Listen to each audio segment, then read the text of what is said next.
All right, ladies and gentlemen, episode 66 of the podcast with Chris the Thrillist.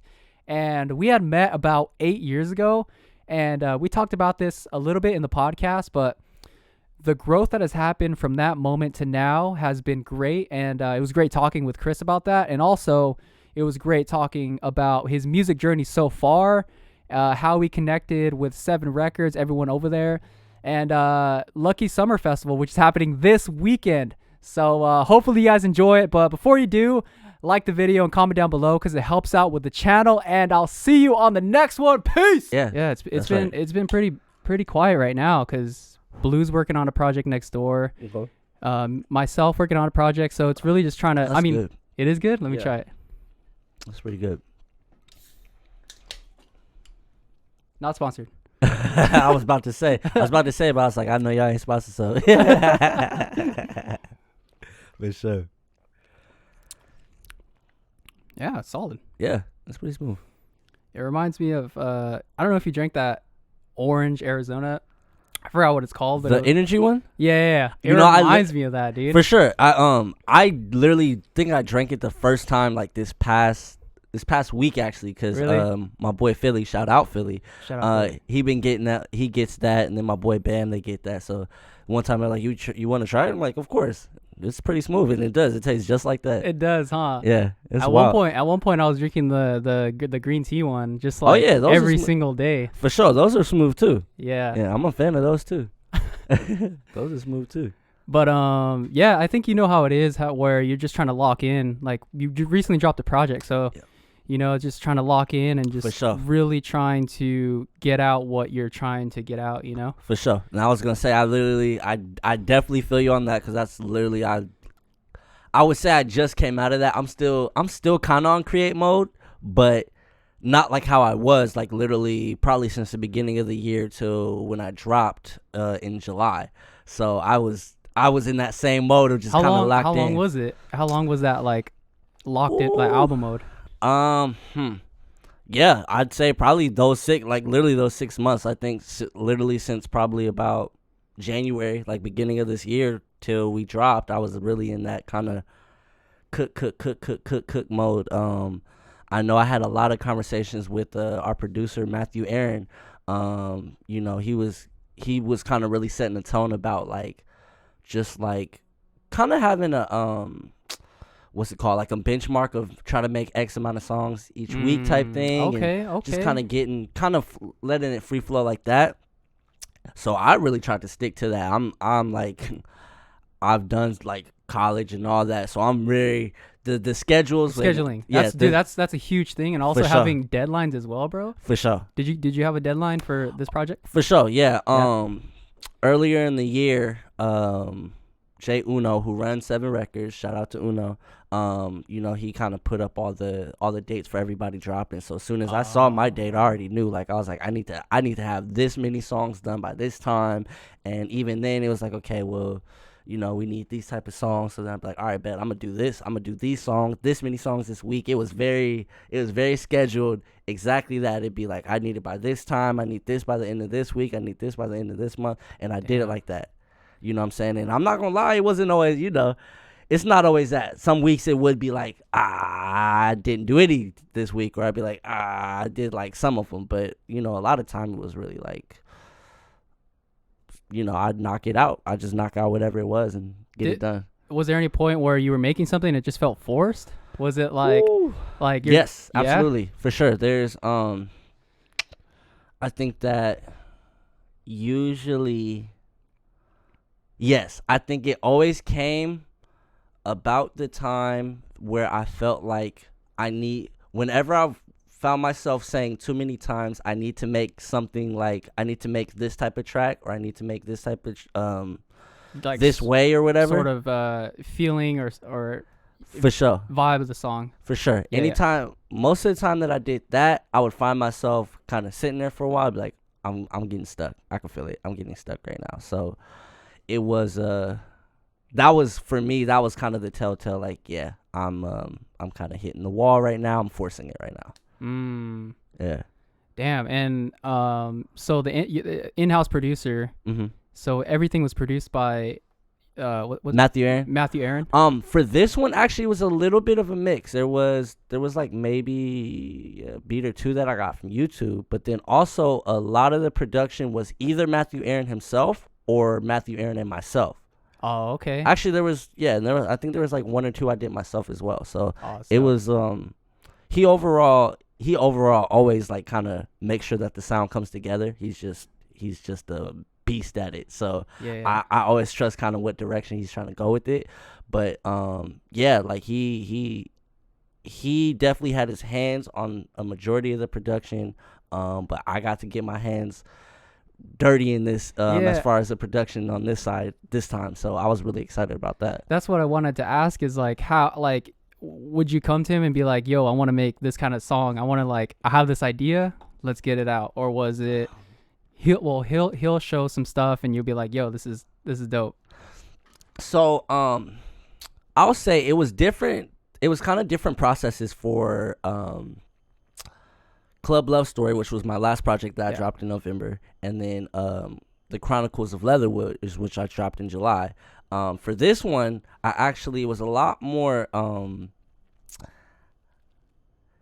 like I said, I kind of got my hands a lot dirtier as far as like production went. So I literally would kind of have ideas, and he told me, I think earlier in the year, he's like, hey man, if you have ideas, just send them my way and I'll play with them. So literally I remember I was trying to I was like, man, I want to produce like all of this. Let me see how it feels. And then I was like, you know what? I still want to make this as dope as I can. So I remember I took probably like 20, 30 ideas that I had, and I just sent them to him. And I was like, bro, I need you to like revamp all of these. And he did. He literally just like revamped them.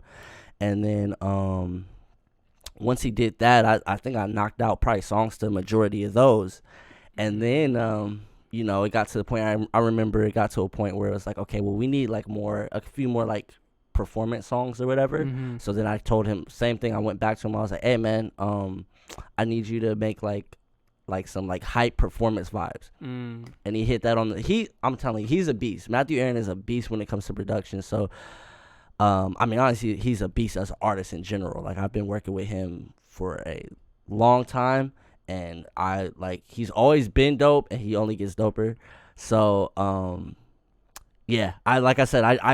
trust how he goes with it. But as soon as I said that's what I needed, that's exactly what he did, and it's without flaw, without almost, it's like, yeah, that's exactly what it is.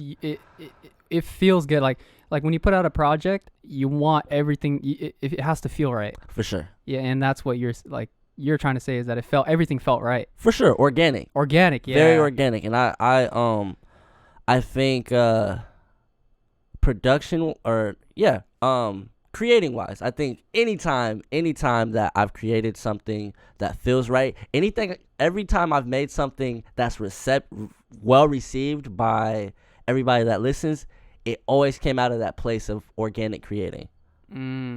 That's how I feel like with the podcast as well. I'm trying to make it as organic as possible. Right on. Because I feel like that's just the rawness of it. For sure. And like that's I feel like we need that. We need we need more rawness and more free flowing conversations. For sure. Absolutely. Yeah. I think that's where you get to the meat of everything. You know what I'm saying? That's where you know a person, bro. For sure. Absolutely. Hey, I mean, honestly, that's what people listen to podcasts for. That's what people listen to music for. That's what even, honestly, people look at art for. You know, all forms of art. You know, you people like the abstract. They like to kind of make the listener or make them think about how they perceive it, you know. For sure. But I also believe that a great artist makes art pieces that really that turn into mirrors, where people see pieces of themselves or pieces of their life experience in their pieces. I see what you're saying. Yeah. That's my piece I got out. That's something I've come with on that. No, definitely. One way I like to look at it is that when I make art or when I make something, I'm really doing it for that kid, like that 18-year-old, 17-year-old kid that even needed that at the time, For or sure. like, you know? Absolutely, yeah. And I think, and again, going back to what we're saying about like that organic and being raw and being real, um, especially as a kid, that's the time that honestly you feel you're raw. The younger you are, the more raw, the more raw you feel your emotions. I guess the more raw you deal with your emotions. So when you tap into that, that's almost like you tapping into your inner child, whatever you want to call it, and that's I think that's what really makes things relatable to everybody. I think the deeper that you go into kind of just like the raw emotions, what's actually there, what's really there, that's what speaks to a majority of people as opposed to just like a niche or a small box of people. Yeah, like I mean, adding on to what you're saying, when we're kids, we're not really into like we're not into these cliques or like these For sure. social norms that are set upon us, you For know? sure. So I feel like when we're kids, we don't really think about that. So we're not worried about what other people think about us, you know? And For sure that. you know, when we grow up, we go to high school, we get in these cliques, we get into these groups, and it's more of, oh, what are these other people going to think? For you know? sure. Absolutely. And I feel like the more you try not to think what other people are going to think of you, I feel like that's where you know, you start actually going that way. Yeah, exactly, dude. For sure. That's for sure. I think I could definitely agree with that because I mean it's I don't know. I feel like that even that line itself is an example. As soon as you said it, I felt it like, yep, I know that for sure. I feel like we've all gone through that. Yeah, But yeah, I think that was a perfect example of like that's a raw example. You know what I'm it is saying? a wrong Whereas example. you know what I'm saying? It's exactly that. As soon as you said it, I'm like, oh yeah. And That's I'm sure what anybody it is. exactly. And I people feel like- listening, they'll know too. Exactly. I think it'll click the same way because everybody's felt that. Everybody's gone through that experience of where they're like, well, what are they thinking? Even if it is to like go away, it's still you're thinking that and it's going to click. Yeah, Sure. yeah. You know, like I think me and Blue had talked about it where it's kind of like a tribal thing where, you know, back then when we were in these tribes and stuff, our opinions couldn't be that off because then we'd be booted from, you know, we'd For be kicked sure. out of the tribe and then Absolutely. fucking we'd have a less chance of survival. For sure. And that's, yeah, I mean, yeah, I think that's a, you know, great tap into history right there. For sure. I definitely agree with that. I could definitely see that. I mean, it's, you know, obviously it's less the case now, but at the same time it is still the case in certain ways now. You could survive a little more individually now, but it's I think a good example would be cancel culture. Ooh, okay. I think that's a prime example, right? Because soon as you do something that's outside of, I guess, the collective, it's okay, then honestly, a lot of people's careers get killed off of that. That's crazy. So Yeah. I think same thing. I think that's kind of how it's more one of the ways it's morphed into today. Yeah. You see, I mean, to have an opinion that is not the majority, it's tough, man. For sure. Because like you said, you're subject to being canceled like Kanye, dude. For like sure. his crazy opinions. I mean, whether you like them or not, it's For like sure. they're his opinions. Absolutely that. At the end of the day, bro. For sure. Exactly that. You know what I'm saying? Don't get me wrong. I don't think, and I can tell you're on the same page with this. It's not that I believe everybody that's been canceled is like in the right, but it's again, understanding that we're going to have different ideas. We're going to think of things differently. It's kind of, that's nature, but it's being able to consider it, be like, okay, well, at least being able to consider it. You know what I'm saying? Yeah, not just being able to accept the fact that we're just different. Like we have different Yes. opinions. For sure. And Absolutely. when your opinions are different, it's okay. That's right. Pretty For sure. much, bro. Absolutely that, and yeah, man, I think that's another reason why I like art, and that's another reason why I like all art, and then like even specifically music, is because you can, you can hear so many different ideas in music. You could get so many different perceptions and thoughts and expressions of even the same ideas in art and in music. It's I don't know, it's exciting for me. I love that aspect of it.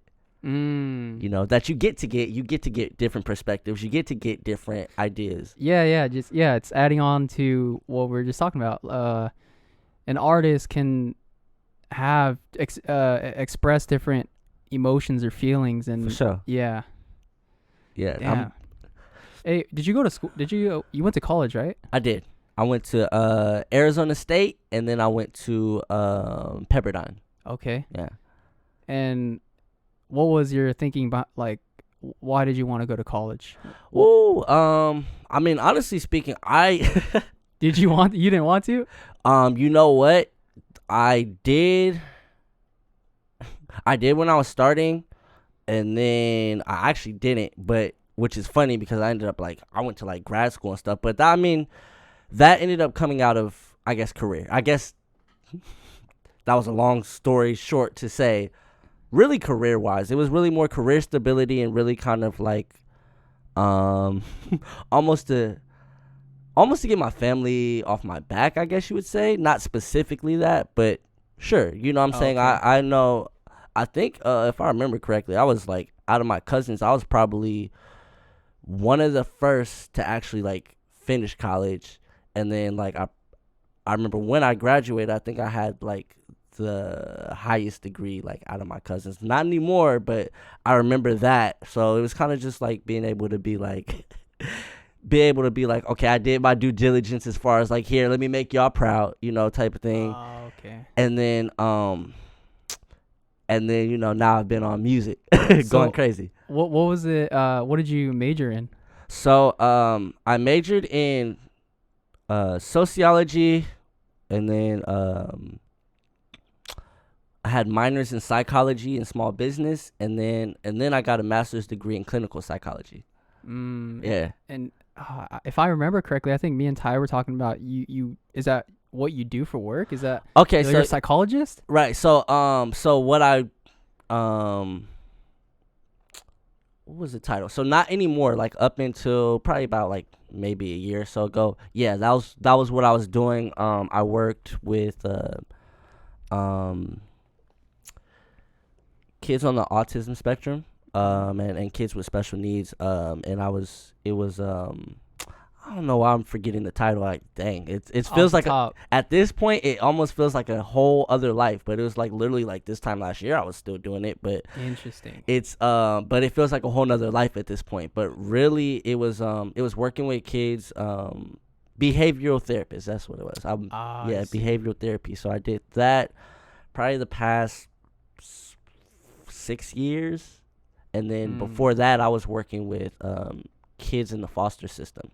Okay. Yeah, so all of them, literally my career so far has been psych back, psychology based. Yeah. Yeah, and it was, I mean, it's cool. I mean, it was that working with kids, which, again, so when I said earlier, you deal with the rawest emotions with kids, that's from experience. Yeah. I know for a fact. I've had to deal with it for a long time. So okay. yeah, so it's been and it's been, it was cool. Now I've been a lot more, career focused. I do more event planning, plotting. Lucky Summer Fest coming up this weekend. Yeah. You know what I'm saying? So I've been doing a lot more of that and doing booking for my label and kind of doing more of the, I guess, the artist side of my career, I guess you would say. Yeah, so I feel you with the whole past life thing, because it's a whole part of your life where you're just in it. For sure. Yeah. For sure. And it's almost like you don't see the different life until you're in a different life, and you look back at it, you're like, wow, that was I was in a whole other space. I know, at least for me, I was in a whole other space in that time than I am now. You know what I'm saying? But it's just literally a difference in how I spent X amount of hours. Well, in that time, did you feel like you were doing the right thing? Did you feel like, you know what? This is what I'm supposed to be doing? Did you feel that way? Ooh, so that's a great question. Short answer, yes and no. To expand on that, I definitely felt like in that season, it was for me, and I was for it. I feel like my headspace was perfect for it, and I can tell. Like I could tell because even on my roughest days, I remember going home and just kind of being like, I remember long drive because I used to drive from Carpinteria to the Valley every day, Was and it I'd literally have to make an hour? Yeah, it was about an hour and a half. Yeah. And I'd literally just be making stops like on the way heading back up, all the way back every day. So, but I just remember like even after the rough days and the long days, just kind of reflecting like, just celebrating little wins. Like, if my kid had less of a tantrum that day, or a skill that we had worked on 3-6 months ago just happened to come up and we hadn't been working on it for the past like couple months, like stuff like that, and it would feel assuring, like, okay, well, I actually helped this kid, or I helped this family, even with these skills. So that was fulfilling. I know that on the back end of kind of when I found myself kind of getting out of the career, it started feeling burdensome, and I think that was more my headspace, because my headspace was like, I really, really want to give my all into this music, especially while I say I can. I mean, I feel like the lifeline of when you can quote unquote be a successful music artist is a lot broader now. Yeah. But I know I was kind of like, look, I'm always gonna have this background of wanting to help and for sure, and understanding and all that. The window of people being, I guess, accepting of my artistry, even more than that, me even wanting to pay attention to what's relevant and give that to people, or give my piece on that. Yeah. I know my attention span's getting smaller for that, so I would rather create and do as much as I can in that while I still have it, instead of trying to do that after I really, really don't care. Because, I mean, you need to not care, but at the same time, you do to a certain extent if you want to be able to. You just have to be kind of tapped in. For sure. Exactly that. Gotta be tapped in. Yeah. You know what I'm saying? And I could be real tapped out if I want to. I could. Yeah, it's like tapped out like a UFC fighter for sure. Like, no, I feel that. And like you said, the longevity of it. I remember, bro. We fucking go back. We go back to like, I don't know what year it was. It was like 2014 probably. Oh yeah. Around that time. Yeah.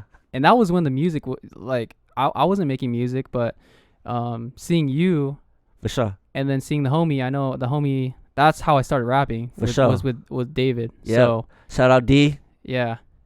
Hope you doing good, brother. Yes, sir. Much love. Yeah. And it's that was like 8 years ago. Yeah. So that was a cool minute ago. Yeah. We've fucking been doing it. For sure. Exactly that. Exactly that. And it's funny you say that, because I definitely, even from that, I know I've grown a lot. Like, I've grown as an artist a lot. I've grown in notoriety even more. Like, it's, even just thinking from that time, like, kind of meeting you at shows and, the little chop ups that we did or whatever, to now, like, I know the growth. The growth, that's what I wanted to stress on, is the growth. Yeah. Like, from that point to now, it's we've stuck with what we want to do. For sure. And throughout that time, it's like all of the growth that happened from that point. Absolutely. And and that's, growth takes time. So Yeah, bro. You know? Still growing, dude. For sure. Yeah. Well, so I actually wanted to ask you about, so when you were working with the children, you were still working on music, right? Oh, absolutely, for sure. So how was that process of Balance. the balance and also like wanting to create and Ooh. and You know, it was it was actually more interesting in that I had to be creative about creating. By that I mean there was a lot of for example, there was a lot of me making songs literally on the way from leaving in the morning for work to my first session, my first client. Me literally putting on a beat and like writing it in my mind while I'm moving driving through traffic. Yes. Oh, okay. There was a lot of like stuff like that, or me being in session and my kids like in school, and I'm like literally like bored. You know, I'm paying attention to them, making sure that they're engaged and all that, and me kind of like coming up with lines in my head and like, okay, just kind of like still being tapped in, making sure like they're doing what they're supposed to be doing, or doing whatever lesson, like catching like little breaks like that. Yeah. And then, you know, even coming back after work, and you know, it's the what a lot of artists have to deal with right now of, all right, I've just had a full day of work. Really all I want to do is like throw on Netflix, you know, get some DoorDash and just chill right now. Yeah. Or I can actually work on this song that I'm supposed to be recording like in a couple of days or something like that. Yeah. So, you know, it was a lot of that, you know. It was a lot of that. Yeah.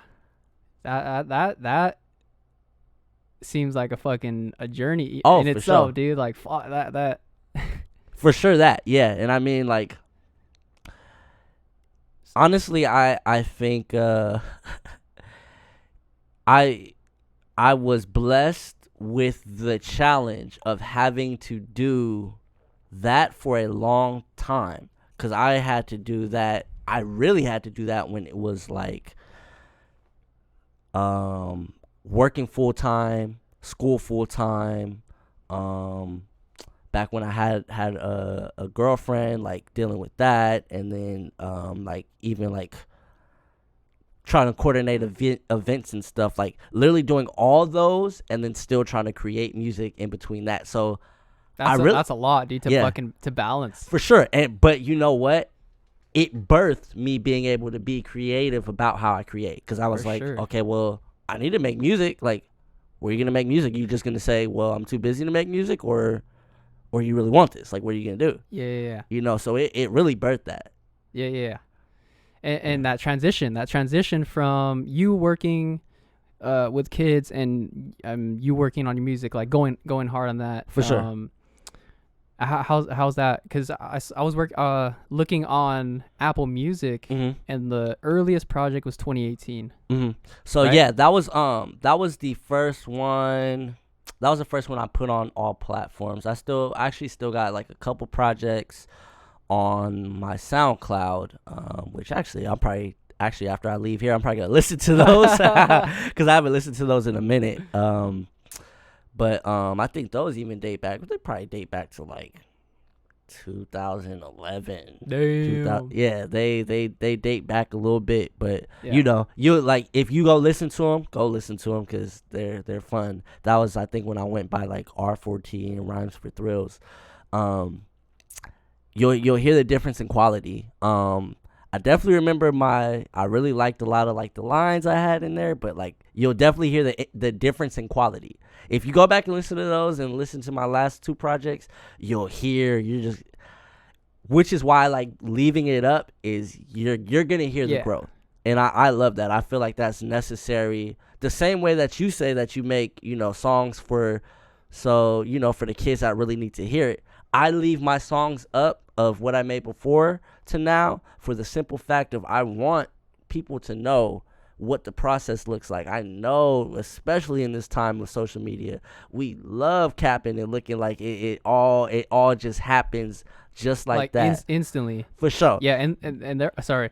No, that was it. Like Yeah. I'd rather you see it for what it is. For sure. And even with, I always talk about this, but I don't give a fuck. Like going to the gym, when you go to the gym for the first time, you're gonna want to look like insane right then and there. For sure. But it takes time, and it takes repetitions, and it takes fucking countless hours. For sure. Yeah. For sure. Like, that analogy works with, with anything. For sure. And yes, for sure. Absolutely. I that gym, the gym experience. If you've ever had the gym experience, then you definitely have down packed the process of success. Yeah, exactly. For sure, 100%. It's the same process, just with your body, honestly. Exactly. So I mean, definitely. That's why I like to have it up. That's why I want, I know people wonder all the time. I don't know how often. I honestly want to know if anybody could tell me, like, I wonder who actually goes back and says, hey man, I went back and listened to your, like, I don't know how many people actually go back and listen. Yeah. Because I don't necessarily be like, hey, I don't tell people to, but I'll be curious. I wonder a lot of time, like, who actually goes back and listens, because I'm curious. Like, the thing that I noticed was, like you said, the production. Yeah. Like, I forgot what was the the first project on Casually Great, I think, was the first one. Yeah. And the like you said, the the quality of it, like, for sure. The production quality, the rapping, the beats were dope. For sure. But then for like you said, hearing it now, there's been a huge amount of growth. For sure. And that's you gotta be honest with yourself. You know what I'm saying? 100%, dude. You have to be. I had to be. I'll speak for myself, but I know this to be a fact for everyone. I had to be willing to be like, okay, I like this. What could have been better? What do I need to work on? What actually went well? What was really dope about this? What did I like about it? And really critiquing it in a way where I'm not self-sabotaging. Exactly. Not beating yourself up. This shit was terrible. Yeah. This sucks. I know everybody's hating on me, blah blah blah, all of that, where it's just, like you said, self-sabotaging, but really saying what went good here, what can I do better, and then actually working on that, that part acknowledging, like, hey, like you said, being honest with yourself is tough, but for sure it's necessary. For sure. That absolutely that. Speaking on that, I think never ends too. For sure that never ends. For sure. Like if you're gonna do it, it's an ongoing process. Yeah. I was gonna say, I think I'm so grateful that I learned to do that before, but I can say that it's been a lot easier since I've joined 7 Records, because when you're on a team, especially, and I'm going to say, don't just have people around just for the sake of having people around. Make sure you have people around that you actually trust and value their opinion. For sure.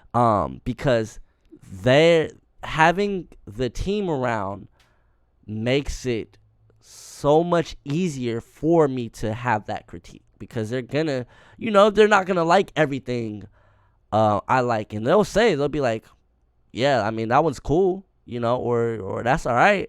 And like I said, if I didn't have the ability to tell myself that, or if I didn't have, I guess, the wherewithal of, I want to be great, so I need to be able to hear this and turn this into something that makes me better, then that'll crumble me. That's when they just hating, or what do you mean? Like, what are you talking about? Like, this go crazy. Which, we get that. We create. It's your babies. You know what I'm saying? Yep. Everything you create, those are your babies. Yep. But having the team, they're gonna give you more perspective. They're gonna make you look at it a little bit differently, look at it a little more, and really say like, okay, well, I felt it was a hit when I made it, because I made it.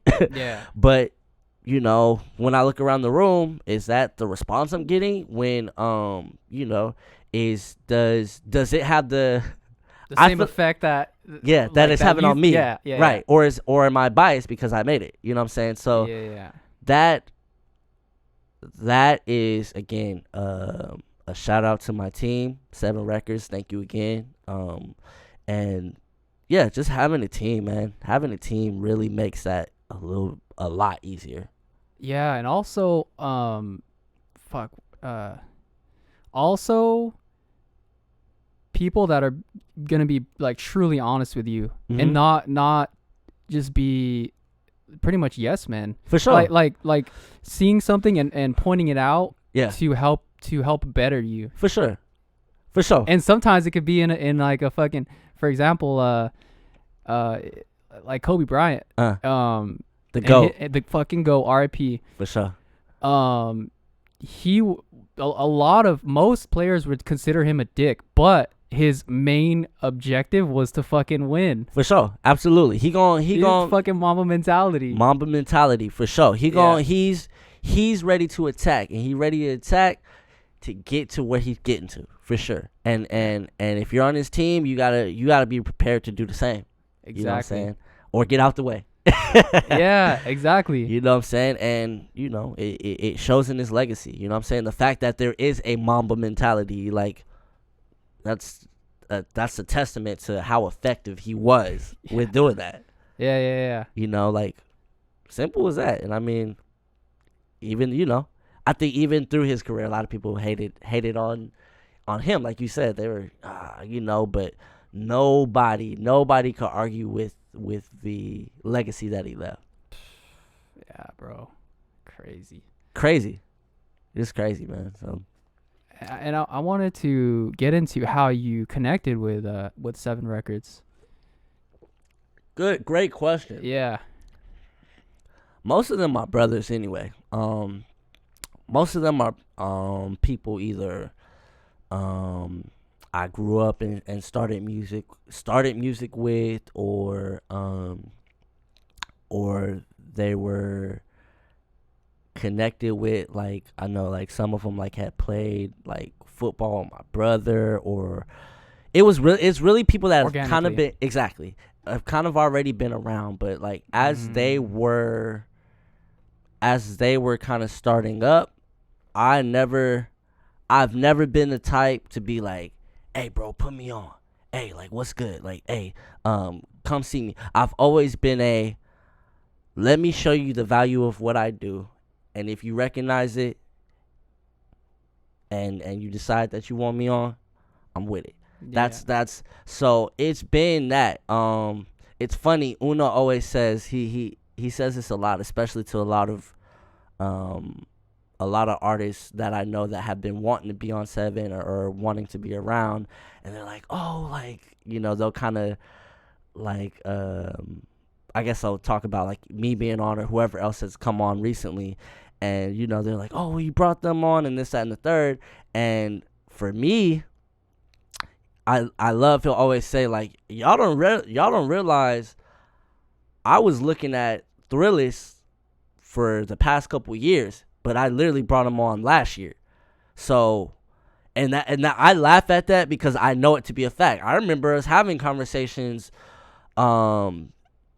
couple years, like probably 4 or 5 years back, and you know what I'm saying, they were going crazy themselves, and it was kind of like that, respectfully, like, we're homies and stuff, but it was kind of that, like, you're cool, you dope, but I'm, I don't know if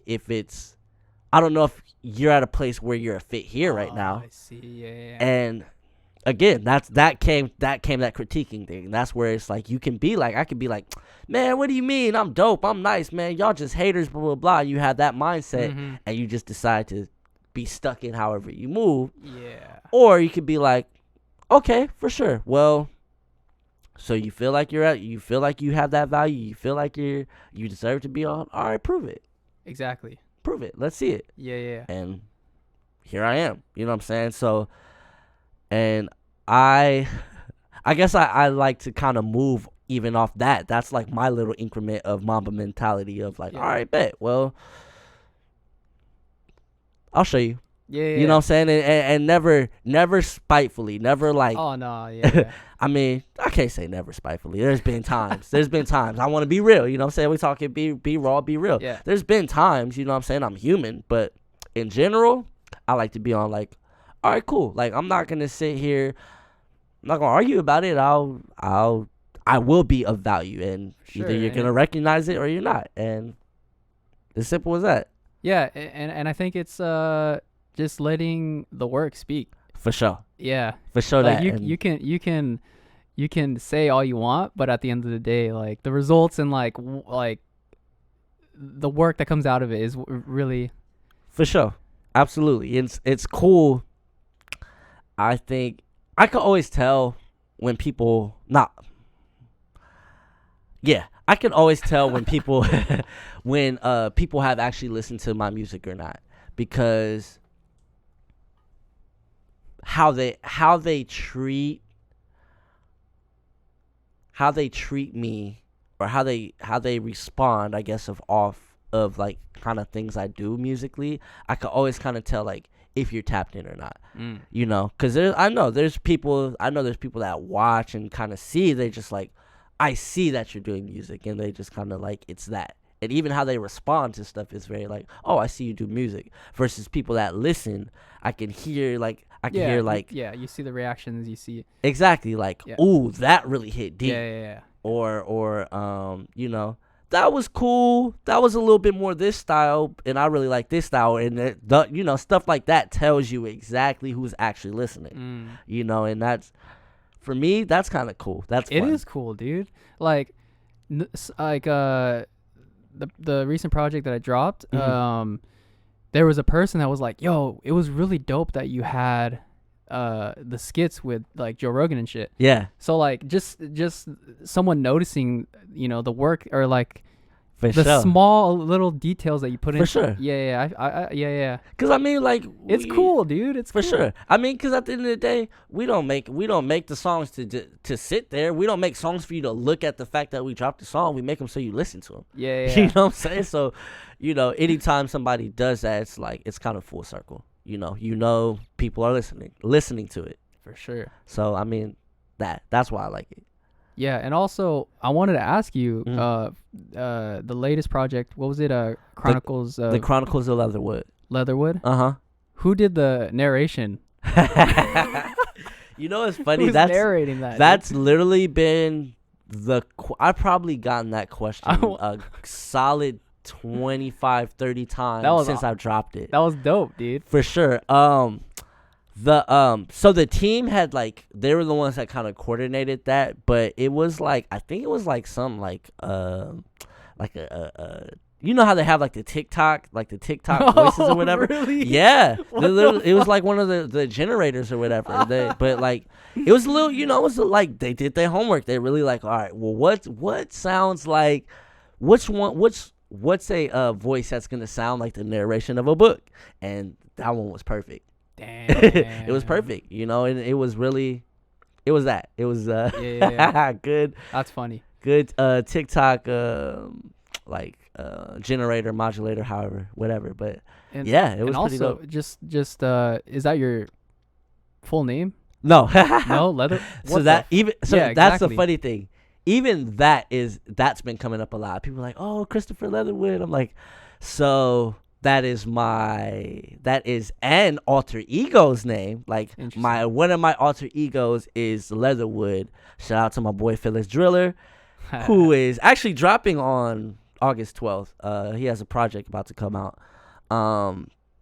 But that was something that I birthed with him. Phyllis, we still gotta fucking go off-roading and shoot guns and shit. For sure. Hey, man. For sure that. Yeah. So, hey, man. So you gotta let him know when you're trying to do that. For sure, I'm sure, because he said that. I remember him saying, he did? yeah, he was like, man, I'm trying to go with B-Down. I'm trying to go out there. He said that that y'all were talking about that at the album release. Yeah. So I was like, well, shoot, make it happen. Yeah, shoot, I might be trying to roll. Yeah, it'll come through. We'll make it happen. For sure. But yeah, honestly, that was off of chilling with him, man. I don't want to get too deep in it, but I will just say that it's literally it's an alter ego. Leatherwood is it's an alter ego, and that's why this project is actually, it's a little more artsy than people might recognize. I'll try to decide if I want to go like deep into the yeah. I will preface it with this. Tell you what, I'll leave a little hint for anybody that actually listens to it. You know how, I'll put it this way. You know how a lot of people, when they drink, they say that like they're like a different character, or they have like a drinking alter ego. Yeah. I'm just going to leave that right there. Interesting. Yeah, I'm just going to leave that right there. Yeah, that's what I'm gonna say. When people drink, they're like, "Oh, that was my alter ego" or something like that. Yeah. I'm just gonna leave that little. I'm gonna let that seed. I'm gonna let it water. Let it season real quick. Yeah, and then go back to listen to Chronicles of Leatherwood and tell me what you get. Is all I'm gonna say. For sure. Yeah. And so Phyllis is dropping on August 12th. And also, is that the same weekend? Yeah, that's same weekend. Okay. That's same weekend, same day. He's gonna be headlining at Lucky Summer Fest that same day. That's the first day. That's first day. Yeah, Friday? First day. Yep, first day of the festival, Friday, August 12th. He's one of the headliners that day. So I know we had rehearsal yesterday, and I'm excited for his set. He's about to go nuts. He's about to go nuts. Him and the other homie, OG David James. Yeah. I'm excited for their sets. They're about to go nuts. It's the perfect way to start off the festival for sure. Fuck yeah. Yeah, so it's gonna be really dope. So this is the second one. Yep, that's right. And how was it planning and doing, like, getting all the vendors, getting everyone together that first time? How was that? Ooh, great question. So the first time, so that's important. The first time was hell. It was I don't want to say it was a headache, but it was our first time doing it. But we were a very determined team and said we're gonna get it done. So we almost treated it like music projects of just, you got to do all the little pieces and be prepared to put out fires, and you do that all the way through it. And that's literally what it was. It was a lot of dealing with people not buying into the vision yet, because it's our first one. It's first one. Yeah, that makes sense. It's the first one. A lot of people don't know who's behind it. A lot of people don't know what's going on. Well, that was the thing that I had. I was like, for sure. When the posts started coming out, I was like, yo, who's doing this? For sure. And that, just to be raw and honest, like that's for sure. that's how I perceived it, right. at that time. And you know what? I'll be raw and honest. A lot of people like backed out or backed away or didn't pull up just off not knowing. And that was kind of a risk we had to take, because the alternative has been what I've been seeing a lot this year of so this year I've had my name a little bit more attached to, like, I'm part of coordinating this. So a lot of people just deciding, oh, well, since you're running it, I get in free, right? Or so that was the thinking. Yeah. Behind it. So you hooking me up with this, right? Oh, like I get to do this, right? You're going to you're gonna make sure that I perform, right? A lot of that, instead of people actually going the process. We have a process. There's a team behind me. We are not gonna like I guess just have people just buying past our process. You know what I'm saying? Like, there's a lot of dope artists. There's a lot of dope artists that I would have liked on this bill and last year's bill that weren't on the bill because they decided that they would rather hang back and have me pull them through ranks instead of even hitting us up and saying, hey, like, I know you guys are doing this. What do I need to do that? Yeah. Or people that I want to be there that, like, oh, well, why don't you, you're running it. Why don't you get me in free? And it's like, dude, like, we got, we have the space to pay for. We have DJs to pay for. We have, all these things that we have to pay for to make sure that we have this event. And, that has to come from somewhere. There's a lot behind the scenes that I feel like either like newer artists don't know, or just people that aren't really into like the scene, For sure. Like there's a lot behind the scenes that for sure everybody goes unnoticed. For sure. And I will say, to be fair, I know we live in a time where scamming folk is huge. You know what I'm saying? This link. For sure. There's a lot of, scam gang. And, I'm not necessarily even hating too much on people getting it off. If you're getting it off, good for you. But that makes everybody paranoid about, like, oh, like, well, I don't want to invest too much into anything because I don't be trusting everything type thing. So, which, again, that was another thing that we had to deal with a lot last year because people didn't know exactly what they're, oh, well, like, well, I don't know if you guys seem like you're scamming, like, but we're like, how we're telling you exactly what you need to do. There's no backhandedness about it. Like, you submit, you might possibly get, you might not. It was very straightforward. The only thing that was not straightforward was people didn't have a face to to attach it to. So but yeah, so I mean now that that was completed, finished, now people know more about what it is. A little bit more. A little bit more, I think. Again, is there still a little bit? For sure, because I think so now it's a mix. This being the second year, it's a little bit of a mix. There's the people that do know. So, like I said, they have been playing that game of exactly why we were dodging it. Hey, Chris, can you, like, so I'm getting in free, right? Or me hitting people up. I know, I think like a week or so ago, we were like, oh, we're gonna replace a couple spots. People like, and me hitting them up, hey, like, you trying to perform? Oh yeah, put me on the bill. All right, well, we have like a submission process. Are you down for that? Left on red, you know what I'm saying? Dealing with that. So there's that whole like, oh, so you just want me to just pull you and just put you over everybody that actually did go the process and did earn their spot.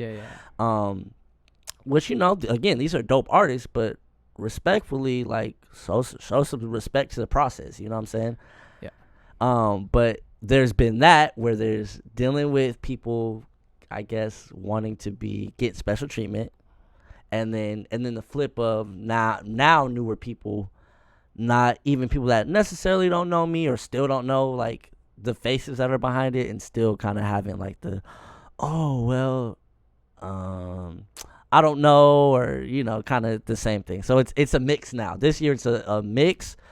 It's a little bit easier now that at least they have my face attached to it a little bit. But I know next year. I know even next year it's gonna be easier because for sure. Yeah. Well, again, we'll have another year behind us, and we'll have there'll be more recognition. Yeah. And I also feel like coming from the perspective of you, it's like you don't want. Well, I can speak for myself. It's like I don't want to waste that energy of like trying to reach out to everyone. For sure. Absolutely. Right, exactly. And I mean, like, it's respectfully, it's like right, respectfully, exactly. Like, at the end of the day, man, like, we have this event to run. Yeah. We got to make sure this thing goes smoothly for those that do, and actually they've done what they need to do to make sure they're at the event. We got to make sure it's a great event. So like you said, you want me to make the extra effort to come get you, so then you could bypass the process or whatever, get special treatment. Like, yes and no. You know what I'm saying? It's love, but like you said, it's extra. And if you're an artist, like, and you want to come up, those are the steps that you need to take to put yourself in a position to whether it be anywhere, anything. For sure. Anything. Absolutely. For sure. It's and it's it's relationship stuff, right? Like, it's really nothing. It's really nothing for you to even, if you're interested in something, say, yo, like, what do I need to do to be a part of this? Or yeah, it's really nothing for you to reach out or be around and find out, what you need to do to be a part of these things. Like, we made this event to, like, give all the artists out here a platform to get their names bigger. For sure. You know what I'm saying? Like, we have people from other areas coming out with their fans from other areas. This is an opportunity for all the 805 artists that we know to further expand in the course of a weekend. And it's, and I can see that people miss it, not realizing this for y'all, man. Yeah. Like, we setting up for a situation that's helpful to everybody. Yeah. So that's funny to me. I laugh at that all the time. I'm like, well, I can't make you see it. You gotta buy into it. You gotta see it yourself. Yeah, man. Damn. Where has the location? The location's been. Yes. Yeah. So the location this year is at Ventura Beach Club.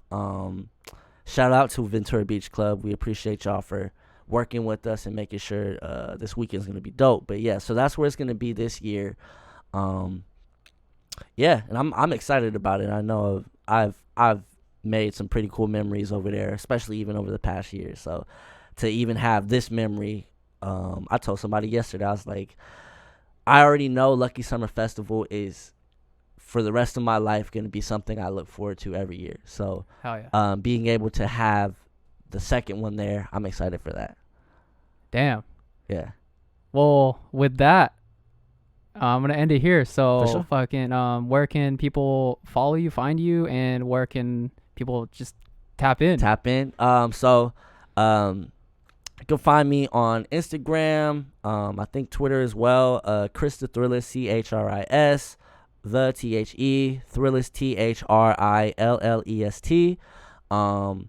You can follow 7 Records. That's the whole label. See, hey, man, I'm nice, but my team is crazy. We be calling each other like it's like the Avengers over there, and I love it. But you can find them at It's 7 Records. I think on all media platforms. It's 7 Records. And then if you want to tap in for the festival, Lucky Summer Fest. Hell yeah. It. Yeah, man. Thank you for having me, bro. For real. I appreciate it. Thank you for being here, bro. Yeah, I much appreciate it. Shoot, I look forward to, being able to come back sometime and see what's going on. First of many. Yeah, for sure. All right. Peace, y'all. All right. Peace.